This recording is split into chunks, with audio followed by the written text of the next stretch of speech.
अस्सलाम वालेकुम।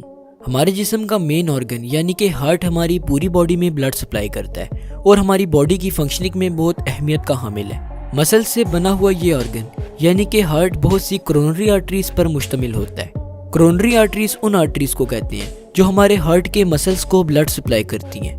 अगर किसी भी वजह से कोरोनरी आर्टरी में कोई ब्लॉकेज क्रिएट हो जाए तो हार्ट के मसल्स को खून नहीं मिलता और कॉन्सिक्वेंटली हार्ट अपना फंक्शन परफॉर्म करना स्टॉप भी कर सकता है। इसीलिए जैसे ही कोरोनरी आर्टरी में कोई ब्लॉकेज हो तो उसे फौरन रिजॉल्व किया जाता है। इसे रिजॉल्व करने के बहुत से तरीके हैं, जिनमें से एक हार्ट बाईपास सर्जरी है। इस सर्जरी को हम ओपन हार्ट सर्जरी भी कहते हैं और इसे सिर्फ कार्डियक सर्जन्स ही परफॉर्म कर सकते हैं। इस सर्जरी के दौरान सर्जन्स पेशेंट की चेस्ट को ओपन करते हैं और हार्ट के उस हिस्से को तलाश करते हैं जिसकी वर्किंग में मसला आ रहा हो। इस दुनिया में की जाने वाली सबसे पहली हार्ट बाईपास सर्जरी 2 मई 1960 में की गई। ये सर्जरी यूनाइटेड स्टेट्स के Albert Einstein college of medicine Bronx municipal hospital में की गई और इसे परफॉर्म करने वाले सर्जन्स रॉबर्ट एच गोइट्स और माइकल रोहमन थे। बाईपास सर्जरी के दौरान बॉडी के किसी भी पार्ट से आर्टरी या वेन कट की जाती है और इसे ब्लॉक्ड कोरोनरी आर्टरी की जगह प्लेस कर दिया जाता है। आर्टरी या वेन प्लेस करने के बाद इस बात को यकीनी बनाया जाता है कि हार्ट के मसल्स को ऑक्सीजन रिच ब्लड सप्लाई हो रहा हो। बाज़-औक़ात सर्जन्स एक ही ऑपरेशन के दौरान एक से ज़्यादा कोरोनरी आर्टरी को रिप्लेस करते हैं और इनकी जगह फंक्शनल आर्टरीज को ग्राफ्ट कर देते हैं। सर्जन्स का मेन फोकस ये होता है कि हार्ट के मसल्स को ऑक्सीजन रिच ब्लड सप्लाई होता रहे। बाईपास ऑपरेशन के बाद पेशेंट को जनरल एनेस्थीसिया दी जाती है। जनरल एनेस्थीसिया एक ड्रग है जिसे इंट्रावेनियसली पेशेंट की बॉडी में इंसर्ट कर दिया जाता है। इस ड्रग की वजह से पेशेंट की बॉडी अनकॉन्शियस कंडीशन में रहती है और इसे पेन का एहसास नहीं होता। इसके अलावा पेशेंट के माउथ में ब्रीथिंग ट्यूब भी इंसर्ट कर दी जाती है जिसकी मदद से वो सांस लेता रहता है। पेशेंट के यूरिनरी ब्लैडर में सर्जन्स कैथेटर डाल देते हैं और यूरिन की एक्सक्रीशन कैथेटर के थ्रू होती है। कैथेटर एक ट्यूब को कहते हैं जो आमतौर पर यूरिनरी ब्लैडर में इंसर्ट की जाती है ताकि यूरिन की एक्सक्रीशन इस ट्यूब के थ्रू हो सके।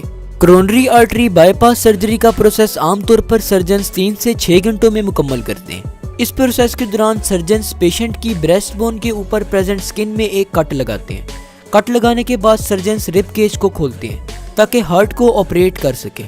बाईपास सर्जरी के दौरान सर्जन्स सर्कुलेटरी सिस्टम को हार्ट लंग मशीन के साथ कनेक्ट कर देते हैं। हार्ट लंग मशीन टेम्परेरी तौर पर हमारी बॉडी में हार्ट और लंग्स के फंक्शन को परफॉर्म करती है। इस मशीन की वजह से हार्ट का फंक्शन कुछ देर के लिए स्टॉप हो जाता है और सर्जन्स आर्टरीज या वेन्स का ग्राफ्ट ब्लॉक्ड कोरोनरी आर्टरी की जगह प्लेस कर देते हैं।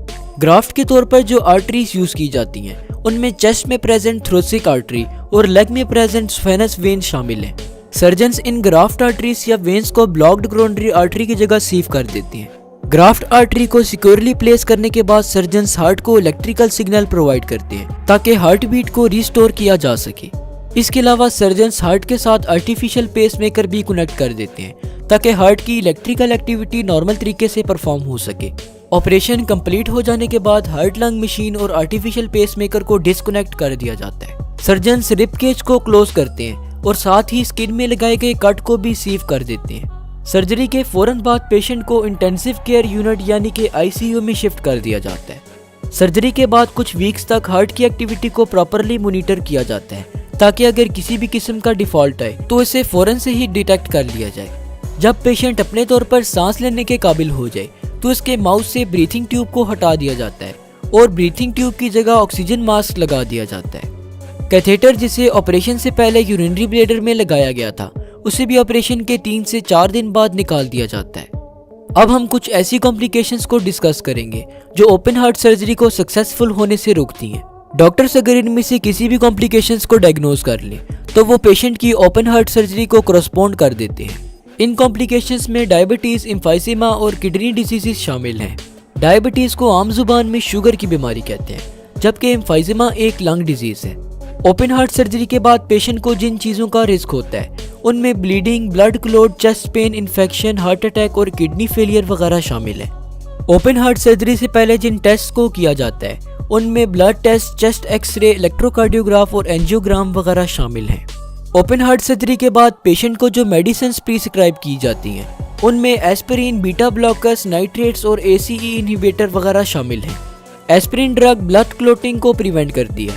बीटा ब्लॉकर्स ब्लड प्रेशर को लो करती हैं। नाइट्रेट्स आमतौर पर चेस्ट पेन को ख़त्म करती हैं। और ऐसी ही इनहिबिटर ब्लड वेसल को नैरो करती है। ओपन हार्ट सर्जरी के आफ्टर साइड इफेक्ट्स में shortness of breath, chest tightness और हाई ब्लड प्रेशर वगैरह शामिल है। इस वीडियो के लास्ट में एक पॉइंट जो मैं आपको क्लियर करना चाहता हूँ वो ये है कि ओपन हार्ट सर्जरी में हार्ट को ओपन नहीं किया जाता जैसे कि इसके नाम से लगता है, बल्कि ओपन हार्ट सर्जरी में सिर्फ चेस्ट को ओपन किया जाता है और हार्ट को ऑपरेट किया जाता है। तो बस आज के लिए इतना ही। जाते जाते हमारे सेकंड यूट्यूब चैनल साद खान टीवी को भी जरूर सब्सक्राइब कीजिएगा। शुक्रिया, अल्लाह हाफिज़।